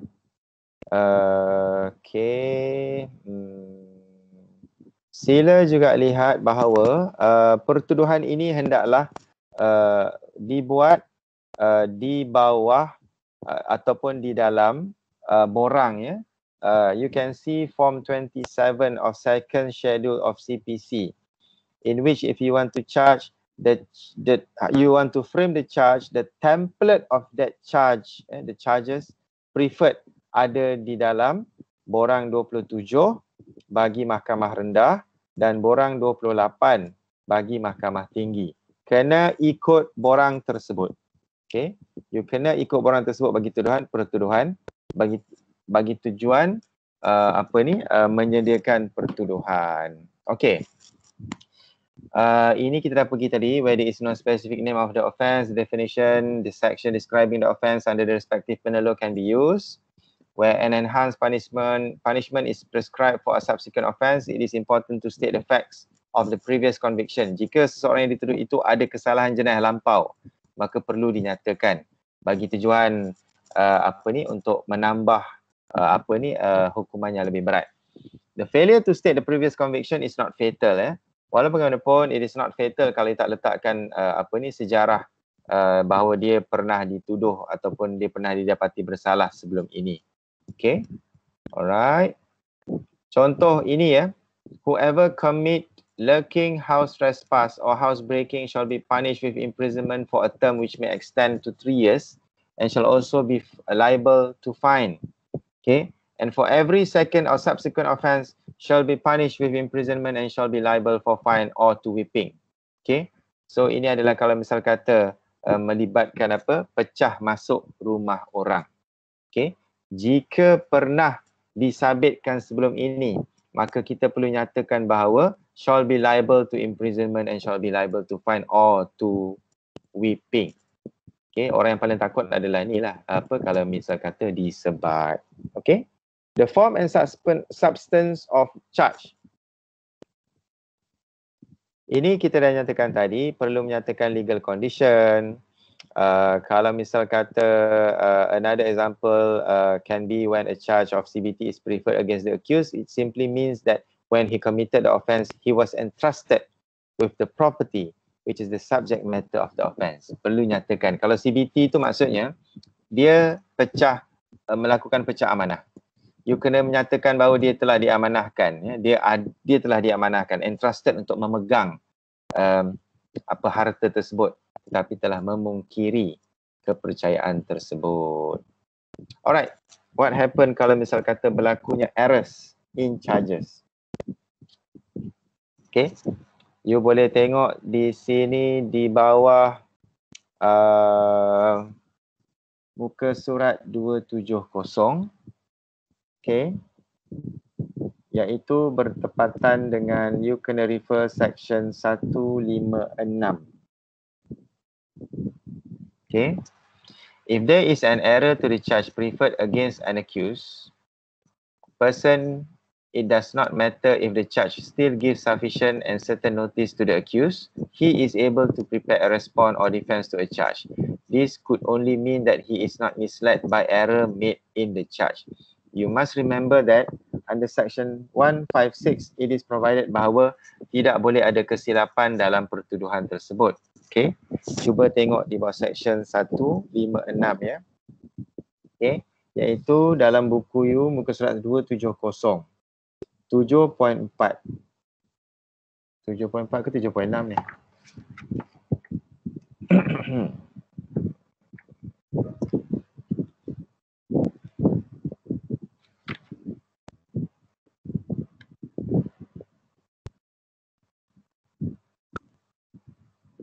Yes, Husna. Okay, charge ini memang dibacakan kepada tertuduh dalam mahkamah sebelum trial bermula. Okay.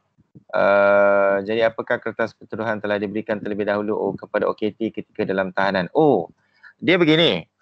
Kertas pertuduhan ini tidak diberikan kepada tertuduh ketika dalam tahanan. Kertas pertuduhan ini akan diberikan kepada tertuduh apabila beliau telah didakwa. Okay, telah didakwa di mahkamah. Jadi secara praktikalnya OKT ini akan didakwa, OKT ini akan ditangkap. Okay, keterangannya akan diambil, kemudian adanya siasatan yang telah dilakukan. Okay, kemudian bila pihak pendakwaan buat keputusan, okay, kita dakwa tertuduh ini. Okay, maka tertuduh ini akan dibawa di mahkamah pertama kalinya untuk kata orang mention sebutan kali pertama. Apabila sebutan kali pertama tersebut, maka tuduhan ini akan dibacakan kepada tertuduh. Tertuduh akan sama ada mengaku salah ataupun tidak mengaku salah, dan hanya apabila tertuduh telah pun didakwa, maka barulah kertas pertuduhan ini akan diberikan kepada beliau. Tetapi bukan secara automatik. Bukan secara automatik ya. Selalunya akan diberikan pada masa case management. Sebelum case management. Okay.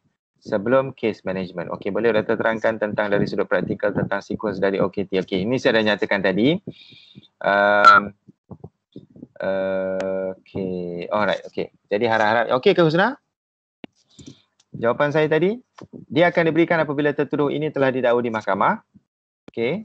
Dan selalunya tak diberikan pada masa, okay, nak ambil salinan, tak adalah bukan begitu, okay. Selalunya beliau akan diwakili oleh peguam dan peguamnya yang akan memohon kepada pihak mahkamah untuk sesalinan kertas pertuduhan ini diberikan kepada OKT.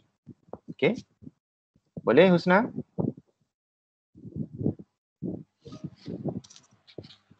Okay Husna, thank you. Alright, cuba tengok errors in charges ni, muka surat 270 dalam buku ya. Okay, boleh tak berlaku kesilapan? Jika berlaku kesilapan, nak buat macam mana? Okay, kalau kita dapat lihat, ada beberapa kes yang telah dinyatakan dalam buku ini ya, dalam muka surat 270 iaitu 7.063. Mengatakan bahawa selalunya jika ada error, maka kesilapan tersebut boleh kata orang pertuduhan tersebut boleh diperbetulkan berdasarkan kepada Seksyen 422. Okey, berdasarkan pada Seksyen 422, pertuduhan itu boleh diperbetulkan. Boleh diperbetulkan ya. Setakat mana ia tidak mengganggu gugat keadilan.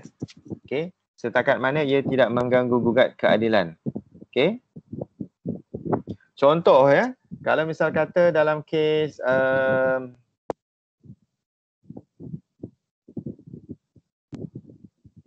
okey, 7.065 dalam kes Mazlan bin Osman versus PP. The appellant was convicted of the High Court on 2 charges. The first charges was for discharging a firearm during the commission of the robbery under Section 3. The second charge was for using a deadly weapon and causing grievous hurt to another while committing a robbery under Section 392 with 397 and Section 34 of Penal Code. In respect of second charge, the appellant was charged with another person who had died before the trial. Okay. The Court of Appeal held that although the name of the deceased person involved in the second charge was not incorporated in the charge, the appellant was not misled by such an error. Dalam kes ini, beliau telah dituduh dengan 2 pertuduhan dan pertuduhan yang kedua itu beliau melakukan dikatakan melakukan tindakan ataupun perbuatan itu dengan orang lain dan orang itu telah meninggal dunia. Tetapi tidak dinyatakan orang meninggal dunia itu nama dia dalam pertuduhan itulah. Jadi dia nak katakan bahawa kerana tidak ada sebab you kata saya melakukan perbuatan tersebut secara berdua. Okey. Tetapi satu lagi nama tu you tak nyatakan kat situ. Jadi saya merasakan bahawa pertuduhan itu adalah tidak adil. Jadi Mahkamah Dewan kata tidak ya. Apabila tidak ada nama si mati dinyatakan dalam pertuduhan yang kedua, maka mahkamah menyatakan bahawa perayu iaitu orang yang kena tuduh was not misled, tidak was not being misled ni maksudnya maksudnya dia fahamlah sebenarnya apa pertuduhan terhadap beliau dan beliau tidak berada dalam keadaan yang sama-sama. Beliau bukan berada dalam keadaan yang dituduh secara salah. Itulah maksud mahkamah ya. Okay. By such an error and omission. Okay. As the appellant knew. Kerana dia kata apa? Perayu itu tahu. Perayu tahu bahawa wujudnya si mati itu ketika beliau melakukan kesalahan secara bersama dan perkara tersebut tidak memprejudiskan beliau. Okey, kita ada kes yang kedua 7.067 yang melibatkan Muhammad Khair Toyo, bekas Menteri Besar Selangor ya. Perayu menyatakan bahawa beliau telah didakwa melakukan kesalahan di bawah Seksyen 165 iaitu mendapatkan 2 keping tanah daripada sebuah syarikat atas kapasiti beliau sebagai seorang penjawat awam. Jadi dalam pertuduhan itu menyatakan bahawa dia telah mendapatkan 2 plots of land daripada syarikat Dita Emas di atas kapasiti beliau sebagai penjawat awam ya. Dia tak nyatakan atas kapasiti sebagai menteri besar. Jadi dia buat rayuan, dia kata ini adalah silap sebab saya bukan penjawat awam, saya adalah menteri besar. Jadi Hakim Mahkamah Rayuan mengatakan bahawa walaupun terdapatnya kesilapan di dalam pertuduhan yang tidak menyatakan bahawa beliau adalah seorang Menteri Besar Selangor dan beliau adalah merupakan pengurusi kepada Syarikat Perbadanan Kemajuan Negeri Selangor, ia adalah pertuduhan tersebut tidak mengakibatkan ketidakadilan. Okey. Kerana beliau mengatakan, Hakim mengatakan bahawa OKT yang merupakan perayu ini tidak confuse, tidak maksudnya ia adalah satu yang terang untuk beliau. Okey. Jadi maksudnya ia adalah sesuatu yang boleh diperbetulkan di bawah Seksyen 422. Okey. Okey. Boleh? Seksyen 422 itu memberikan kebenaran untuk pihak pendakwa meminda pertuduhan jika terdapat kesilapan pada pertuduhan tersebut. Tetapi kesilapan tersebut bukanlah sesuatu yang boleh sehingga mengakibatkan failure of justice ataupun ketidakadilan kepada OKT. Okey.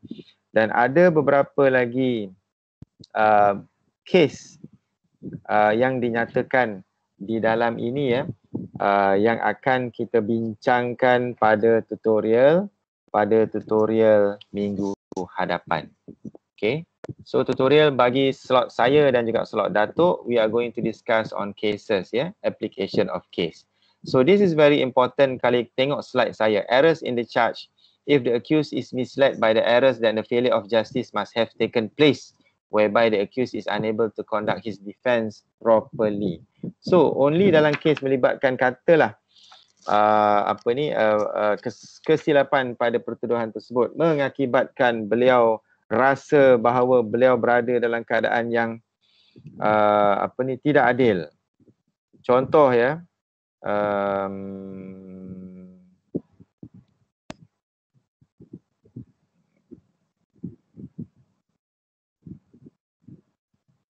cuba tengok 7.071 muka surat 271. Dalam kes Periasami versus PP, the accused was charged with the offence under section 148 of the Penal Code, which is the offence of taking part in a riot and being in possession of weapon. The charge stated that the accused has rioted using deadly weapon, which might cause death. The court held that the charge was defective as it was inconsistent with section 148 of the Penal Code, and the error was material and not curable under section 156. It was not curable also under section 422.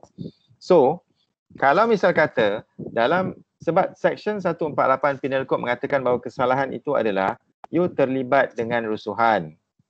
Okay, you terlibat dengan rusuhan dan you ada bersama you senjata. Tetapi beliau telah dituduh bahawa bukan setakat beliau terlibat dengan rusuhan, tetapi beliau telah menggunakan senjata berbahaya yang boleh mengakibatkan kematian. So, pertuduhan ini tidak selari dengan section 148 Penal Code. Bila tidak selari, dia mendatangkan prejudis. Sebab senjata bukan setakat senjata biasa. Senjata ni kalau misal kata senjata itu adalah bola ataupun pemukul baseball, dia bukanlah senjata yang berbahaya berbanding dengan senjata bom ataupun senjata melibatkan senjata api. Okey. Jadi ia tak sekata tidak selari dengan maksud di bawah section 148 Penal Code. Ini mengakibatkan prejudis kepada perayu dan mahkamah mengatakan bahawa it cannot be curable under section 156 dan juga section 422. Kita selak sekejap tengok section 156. Okey. Tuan-tuan dan puan-puan, saudara dan saudari sekalian, selak section 156. Apakah yang ada pada section 156? No error in stating either the offence or the particulars required to be stated in the charge and no omission to state the offence or those particulars shall be regarded at any stage of the case as material unless the accused was in fact misled by that error or omission. Contohnya mengatakan, saya katakan tadi, sepatutnya you kena letakkan offence, sepatutnya you kena letakkan tempat. Tapi kalau misalnya kata you tak letak tempat, tiba-tiba pendakwaan terlupa nak letak di manakah OKT itu melakukan kesalahan, tempat tak dinyatakan, masa tak dinyatakan. So dalam Seksyen 156, kesilapan tersebut tidak akan menjadikan pertuduhan itu sebagai cacat. Okay? Tidak ada kecacatan dalam pertuduhan. Hanya kerana perkara itu sahaja. Dan ia boleh diperbetulkan di bawah Seksyen 422. Okay, di bawah Seksyen 422. Selak sikit Seksyen 422 ya. Seksyen 422. Bahagian belakang CPC. Seksyen 422 mengatakan bahawa irregularities not to vitiate proceeding. Maksudnya, it does not mean bahawa jika berlakunya kesilapan, jika berlakunya error dalam pertuduhan akan membuatkan prosiding jenayah itu tidak sah secara keseluruhan. Okay? It does not mean that. Okay? Because it can be curable. Kecuali unless such error, omission, irregularity or improper admission or rejection of evidence has occasioned a failure of justice. Okay. Apa maksud failure of justice dekat sini? Failure of justice meaning that apa? Maksudnya pihak mahkamah mengambil kira sahaja keterangan tersebut tanpa memastikan bahawa keterangan tersebut sebenarnya telah salah, tidak mengikuti pertuduhan, tidak sekata dan selari dengan undang-undang, sehingga mengakibatkan tertuduh disabitkan dengan kesalahan. So you kena ingat betul-betul, pertuduhan ini sangat penting. You nak tuduh seseorang tersebut melakukan kesilapan atau kesalahan, bukan tuduh beliau dengan hanya kata-kata. Okay? Bukan hanya menuduh dengan kata-kata. Okay? Tetapi mestilah berdasarkan kepada siasatan, mestilah berdasarkan kepada bukti. Kena pastikan dia faham. Kena pastikan dia faham dengan bahasa yang mudah. Okay? Kena pastikan bahawa dia faham kalau dia mengaku salah, what happened to him after that? Okay? Okay, what happened? What will be the consequences against him if he made a choice to plead guilty? Okay? You nak katakan dia bersalah. What law yang you mengatakan dia bersalah? You kena bagi tahu dan nyatakan dengan jelas. Kesalahan itu di bawah akta mana? Di bawah peruntukan mana? Okay? Sebab itulah kerana apa? Ia melibatkan hak asasi manusia. Okay? Boleh? Okay, sekarang ni saya rasa you all dah dapat sedikit sebanyak pengetahuan berkaitan dengan charge. Jom kita buat revision Twitter time. Okay, kalau you all ada Twitter, sekejap saya tweet sesuatu, tolong retweet dan saya nak lihat you all punya kefahaman berkaitan tajuk hari ini ya. Sekejap. Okay, dear student.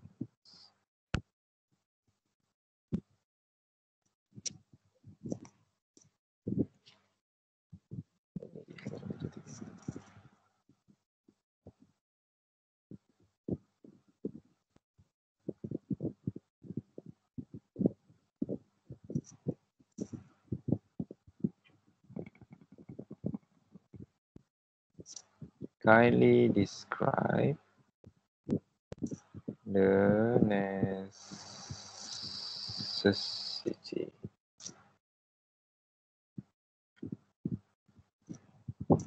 of a charge under our criminal justice system. Okay. CPC FSU.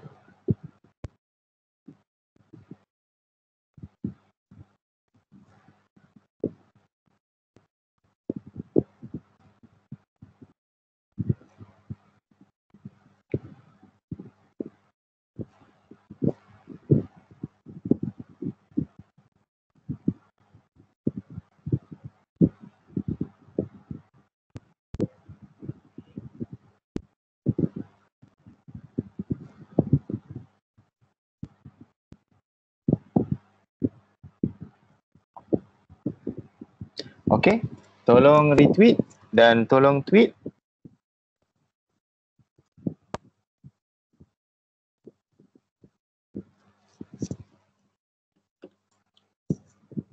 Boleh ke? Okey ke? Kalau ada soalan tambahan pun boleh bertanya soalan kepada saya. Minggu depan kita akan explore berkaitan how to draft a charge. Okay. So, special you all ni sebenarnya you all, sebab you all bukan setakat ada tutorial dengan saya, tetapi akan ada tutorial dengan lawyers ya, practitioners. Bukan setakat tu, nanti you all belajar criminal advocacy pun ada juga elemen charge ni. Untuk memulakan charge sebelum ada mock trial. So ada 3 kali you all akan pergi pendedahan dalam konteks criminal advocacy ni. Okay, dan mudah-mudahan okay, dengan izin dan rahmat Allah Subhanahu Wa Taala memberikan kemudahan kepada you all bila you all grad, okay, lembaga kelayakan undang-undang pun iktiraf you all dan you all boleh call the bar. Mudah-mudahan kita doakan dengan rahmat hari Jumaat ni ya. Okay, so you all boleh dapat tak saya punya Twitter? Nampak ke? Guys? Nampak. Okay, tolonglah respon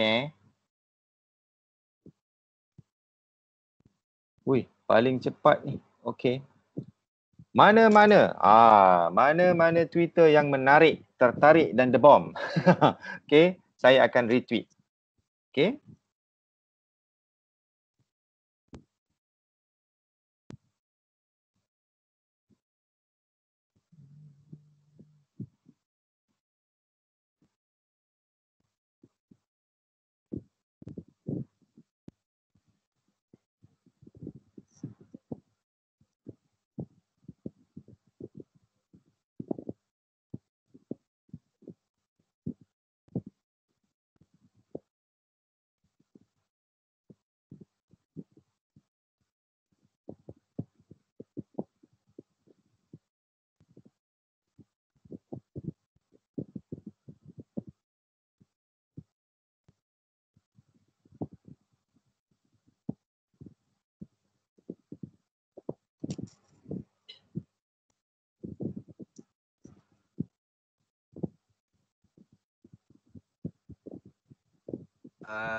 Doktor.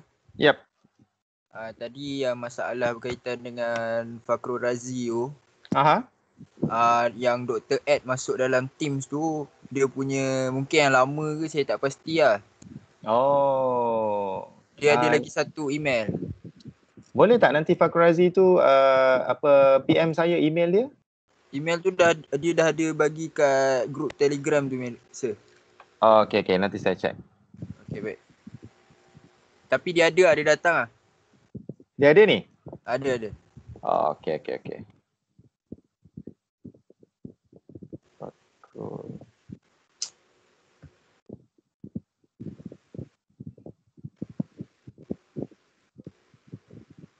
Okay, ada. Dia ada dalam ni.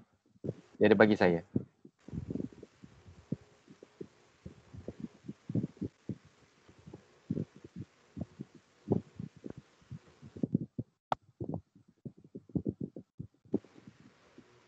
Okay, saya rasa kebetulan ada satu tweet ni. Kalau you all perasan, ada yang balas tweet saya ni di kali pertama. Dia adalah orang yang pertama lah ya, the first yang reply. Okay, bila saya mengatakan bahawa yes, betul lah apa yang nyatakan bahawa it ensures that a person who is guilty of an offence is punished in accordance with the law. Okay, and it is also in the public interest that the police force maintains law and order in the country. Okay, maknanya betul daripada pertuduhan tersebut dia akan memastikan orang yang didapati bersalah kenakan hukuman berdasarkan kepada undang-undang. Okay.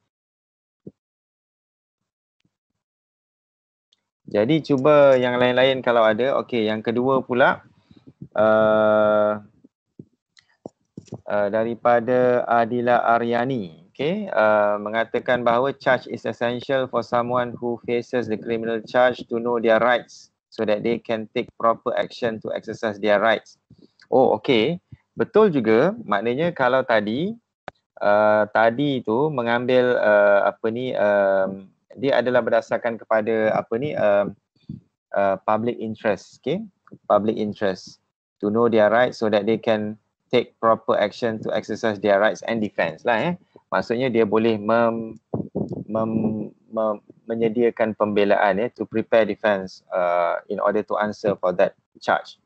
Furthermore, if there is an error to the charge, the accused will be able to conduct his defense properly. Okay, alright. Boleh tahan juga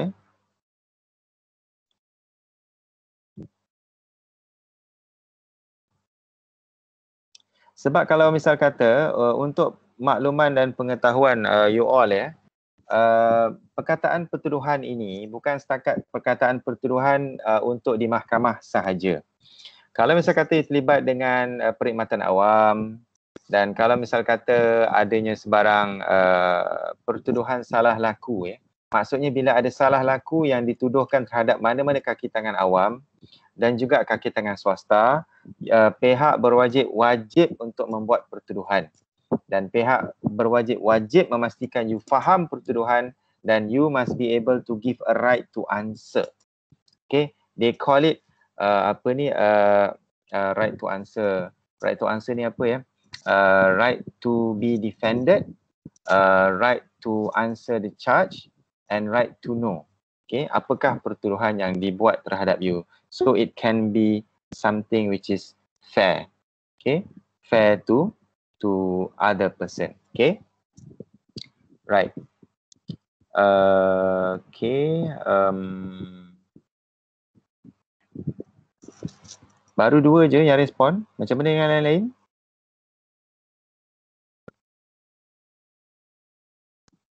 Masih agaknya masih mendapatkan nak mendapatkan idea.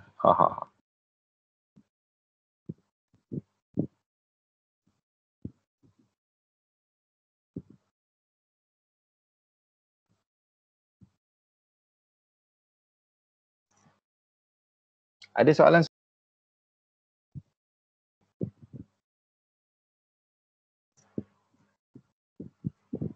Baik, saya nak maklumkan juga berkaitan ADR. Tutorial ADR akan dibuat pada minggu keempat akan bermula pada minggu keempat bukan pada minggu depan. Yang bermula minggu hadapan adalah hanya tutorial CPC terlebih dahulu. Okey. Tutorial CPC terlebih dahulu. Saya boleh nyatakan bahawa tutorial CPC akan bermula adalah tutorial tim saya. Okey. Maknanya di bawah KLB2 saya dan juga team practitioners. Practitioners akan mula semua termasuklah pelajar-pelajar di bawah Datuk Rosli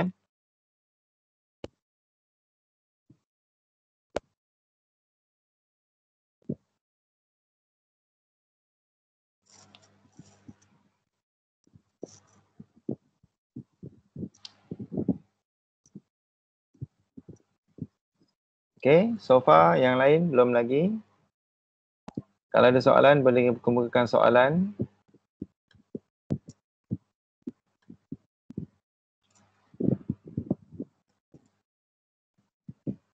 Tak ada soalan, saya faham. Wah, tak ada soalan, faham. Alhamdulillah, faham. Oh yes, okay. Betul juga Mariam. A charge is a very important to prosecute an accused person. It is required to be clear and specific so that the accused may understand the charge. Yep. Okay.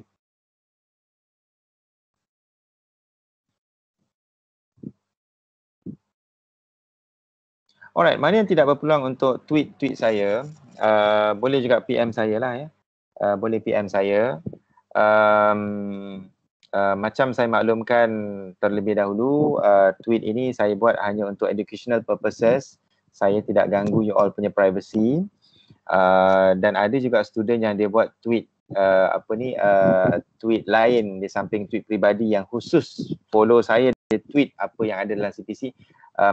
Macam saya katakan bahawa kalau you all nak buat revision at the end of the day ataupun tiba-tiba you ada Twitter ataupun you nak baca buat revision kan, you boleh just hashtag CPC-FSU.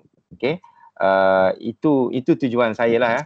Tapi kalau misal kata dengan adanya tweet tersebut dia mendatangkan kemudaratan kepada you all, sebab saya difahamkan ada yang ada halangan, tidak boleh ada akaun Twitter dan sebagainya, tidak menjadi masalah, boleh PM saya secara personally lah. It is just that kalau you terlibat dengan Twitter dan you reply Twitter saya, your friend pun boleh baca apa yang you post. Dan kata orang ilmu itu, kalau ikut kajian, ilmu itu apabila you kongsikan dengan yang lain, maka dia lebih efektif daripada ilmu itu you belajar secara sendiri. Sebab tu kena ada study group kan. Okay. Tapi itu pendekatan saya lah ya. Sebaik-baik dan seboleh-bolehnya saya tidak memaksa. Saya tak nak nanti ada yang kata Dr. Fajri paksa. Tak, dia bukan paksaan. Tetapi kata orang untuk kemudahan lah. Kemudahan sebab generasi you all ni generasi lebih pada medsos kan, media sosial. So kita gunakan media sosial tu bagi tujuan yang baik. Itulah pada saya. Dan saya tak akan ganggu you all punya privacy. It is just that for the purpose of education. So terima kasih kepada yang telah follow saya. Terima kasih kepada yang telah tweet. Kita ada tweet yang terbaru ni. Saya harap you all jangan terasa apabila saya sebut satu persatu apa yang you tweet ni.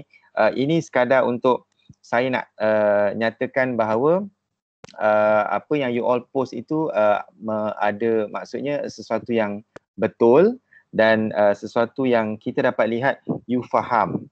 Sebab dalam exam nanti the important part adalah you menjawab bukan kerana you baca buku dan you copy paste, bukan.